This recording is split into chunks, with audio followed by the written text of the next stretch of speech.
Kama ulikuwa unasubiri update mpya ya kuitwa kazini, hii ni update mpya ya tangazo la kuitwa kazini tarehe 18 Mei 2026.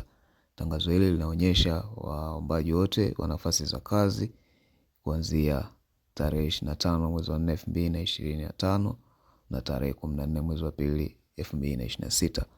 Kwa wale wote waliofaulu usaili basi wamepangiwa vituo vya kazi.